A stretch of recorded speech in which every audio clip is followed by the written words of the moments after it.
What is up, ladies and gentlemen? Welcome to the channel. My name is Michael, and I hope you are having an awesome day. How insane knife fighting shock troops of World War One. Been doing a lot of World War One reactions lately, so what better way to include the World War One series than how insane knife fighting shock troops of World War One? Anyways, I hope you guys enjoy this video. Drop a like. Let's get into it. It's 1917 and you're positioned in the Southern Alps between Italy and your home, the Austria-Hungarian Empire. It's usually a beautiful place to be, but today the air is filled with war and anticipation.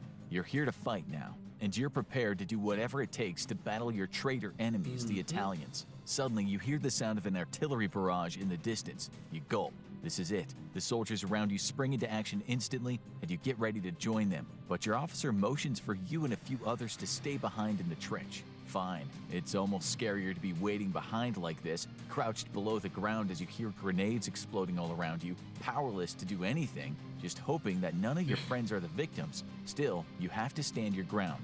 That's when, out of nowhere, a load of soldiers jump into your trenches. The Italians. Looks like you're at the center of the battle after all, but what was going on? This wasn't what was supposed to happen or the scenario you'd run through in training. Why was the enemy jumping into your trenches while the artillery attacks were still going on? Must be some dirty new tactic.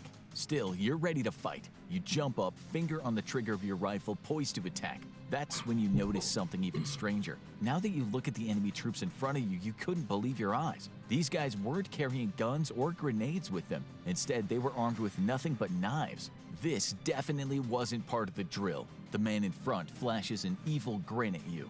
Italy isn't usually known for being the country with the bravest or most terrifying troops during the World Wars. No disrespect to them, but the Italian military regularly underperformed. Before World War I, the country was part of the Triple Alliance with Germany and Austria-Hungary, but began the war as a neutral territory. Then Italy joined the Allied powers, hoping for some sweet new territory in Austria-Hungary. Oh, and at a later point it refused to take on Germany, who they were supposed to be fighting.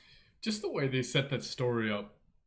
You're feeling the emotion, the music just adds to the intensity of individuals jumping in your trench and having hand-to-hand combat.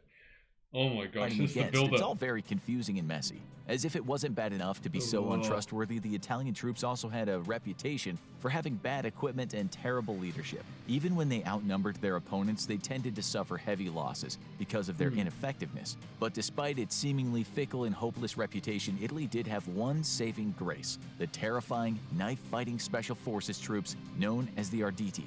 You stare at the knife in front of you, sharp and long. You weren't sure whether this unusual choice of weapon should be a relief or absolutely terrifying. On the bright side, it meant these guys were absolutely insane, but on the downside, well, it meant that they were absolutely insane. Well, you weren't about to go down quietly. It was war. Before you can stop to think about whether to shoot, the man opposite flings himself at you, forcing you to engage in vicious hand-to-hand combat with him. Much to your surprise, he fights with immense skill and strength. It's totally unlike anything you could have expected from the stories you were told about the notoriously bad Italian forces. All around you, there's fighting and chaos. You can already see a soldier slitting the throat of your officer, now dropping to the ground as blood drips down him. With an extra burst of strength, you try to kick the man you're fighting away from you to aim at him with your rifle, but he deflects your blow effortlessly and knocks you to the ground. You brace yourself for the worst, but just then you hear the sound of shots being fired down from up above the trench. Finally, some return to normality and technology after those crazy few minutes fighting with your hands.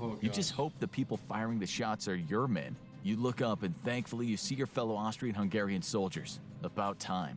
With your rifle still in hand, you get ready to take down as many of those crazy Italians as you can, but before you know it, they knock the rifle out of your hands. Great. Now you're helpless, completely at the mercy of madmen. You wait for whoever's closest to cut to the chase and inflict the same treatment on you as your officer received. Here it comes. Unlike most Italian troops, the Arditi were an elite combat troop who actually knew what they were doing. King Victor Emmanuel III sanctioned the group in 1917, probably after realizing just how hopeless the rest of the Italian army was. Most of the members started out as either small raiding parties in the army, Alpini mountain groups, the mountain infantry known for distinguished combat, or the Bersaglieri light infantry corps with high mobility. Over time, these creme de la creme soldiers evolved into their own group. The Arditi weren't just a regular unit or tied to a division like the rest of the infantry. They were an elite special forces group, created in the image Oh of my military gosh. legends like Cristoforo Bessaggio and Giuseppe Alberto Bassi. Arditi men boasted greater motivation and even better education than the rest of the slackers in the Italian army. And it didn't take long to see that their impressive background paid off. These men were kicking ass. As the war went on and the state of most of the Italian army proved embarrassing, there was a clear solution: get more soldiers to join the Arditi. The government created a specialized school for new Arditi recruits, and nobody could join unless they passed with flying.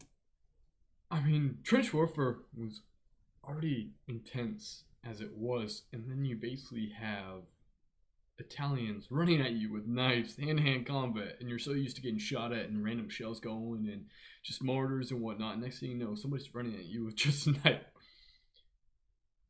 This is the type of episode that just really pulls you in, and you're just very focused on what's going on. And like, I'm watching it from my screen, and I feel bad for him and feeling this intensity. Like, it's almost scarier having somebody run at you with a knife than having somebody in a trench with a gun, because it just blows your mind. It's like, what are you doing? Colors. It wasn't an easy task. The training exercises mimicked the real-life conditions of the war, which is another way of saying it was very dangerous and you'd have to be crazy to give it a go. I'm not exaggerating. The camps had a very high fatality rate. After all, the word Arditi literally means daring ones. They also trained in some pretty niche stuff like fencing. Not the first thing that comes to your head when you think of big, tough fighter guys, but I guess it worked for them. But there were plenty of perks to being a member. They got their paws on the fancy gear, including heavy armor and state-of-the-art weaponry. Maybe not worth risking your life for, but hey, it's something. They also get better pay, better rations, nicer accommodation, and most importantly of all, they never had to sleep in those stinky and muddy trenches. All of this might be nice and impressive, but it's far from the most interesting aspect. What really set the Arditi apart from anyone else was their style of combat. And I'm not talking about fencing. Not ones to hide behind guns or tanks, the Arditi preferred to engage in bloodthirsty hand-to-hand combat. They didn't call themselves the daring ones for nothing. And their weapon of choice? Knives. There you are, lying in the ground in the trenches, waiting for some crazy knife-wielding soldier to slit your throat and finally put an end to all this. Oh my gosh. All you can hope for is that one of your men takes them out before they can take you out. Adrenaline courses through your veins. Yet, nothing happens. Nothing. What are they playing at? This isn't how the drill goes. Looking around, you realize that most of the other guys from your troop haven't been killed either. Despite the crazy glimmers in their eyes and the daggers in their hands, it seems like these savages are gonna spare you. But why? To your left, one of the men tries to kick the Italian guy, holding him prisoner. The next thing you know, his throat's being slit. You grimace and look away. It seems like they're only killing the ones who resist, so what are they gonna do with you?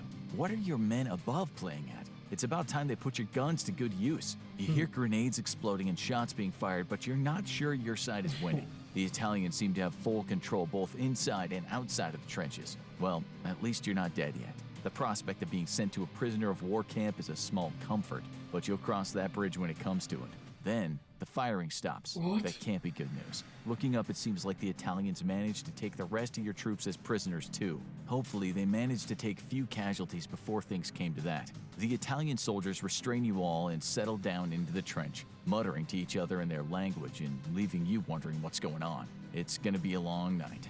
The Arditi used Oh my pugnale gosh. fighting knives, which sort of look like small swords. Pretty cool, until they're pointed at your chest. Think of them as somewhere between a shock troop and an assault troop. Generally, shock troops clear positions for the rest of the army, while assault troops do the attacking, but the Arditi did both. They had a winning tactic. They'd launch themselves into the trenches of the enemy when they were least expecting it, most often at night. Another popular way to attack was by distracting the enemy with an artillery barrage. While some Arditi soldiers threw grenades on top of the ground to cause chaos and attract attention, another sect would jump into the trenches armed with only their knives. Once they Sheesh. took the place under control, they'd wait in the enemy trenches with the troops held as prisoners until the rest of the Italian forces arrived.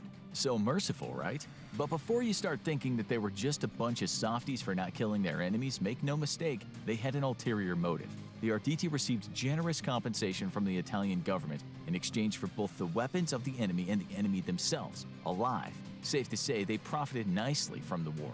The Arditi also had to show how different and special they were by fighting in much smaller groups than the rest of the Italian infantry troops. They fought in units of around 5 officers, 41 non-commissioned officers, and 150 men. But you know, this is knife-fighting demons we're talking about here. The first we know of them is their attack in August 1917 at Montefratta on the Isonzo front between Italian and Austro-Hungarian forces. In classic Arditi style, the battle took place at night for the ultimate element of surprise. With their impressive skills and aggression, the Arditi succeeded in capturing 500 enemy soldiers. They were merciful too, taking many of the opposite side as prisoners where possible, or greedy for the rewards depending on your perspective. Ultimately, their tactics played an important role in the victories of the Allies. Just as trench warfare was reaching a stalemate and the war was dragging on, the Arditi succeeded in breaking things up. Just a shame that it all went to pot in the Treaty of Versailles. Yet make no mistake, the Arditi were far from invincible. They certainly took a high-risk, high-reward strategy, and it didn't always pay off.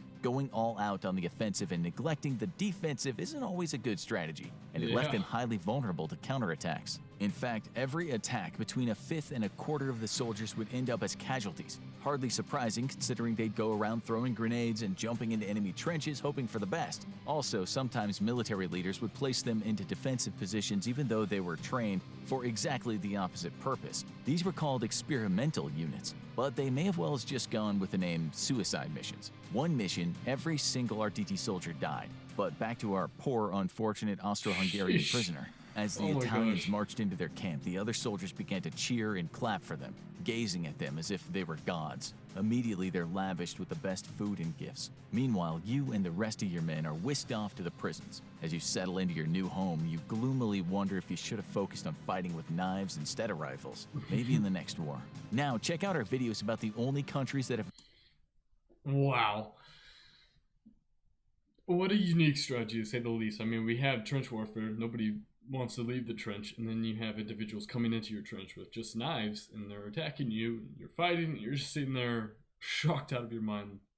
Why is there somebody with a knife in my trench? Definitely did not expect this. I mean, World War I, there's a lot of interesting things, but this has to be at the top. But, you know, hey, it worked. You know, maybe it was a long-standing fear tactic. I mean, nobody, you know, fear is extremely powerful. If you have, you know, Italians running in your trenches, are you really safe? They come out all hours of the night. I mean, you're already getting shelled, random gunshots, so you can't really get much sleep, so you're already kind of delirious. But anyways, interesting to say the least. But I hope you guys enjoyed this video. If you did, please be sure to subscribe. Stay tuned. There's a lot more videos coming your guys' way. And as always, stay healthy, stay happy, and have a blessed day. Peace.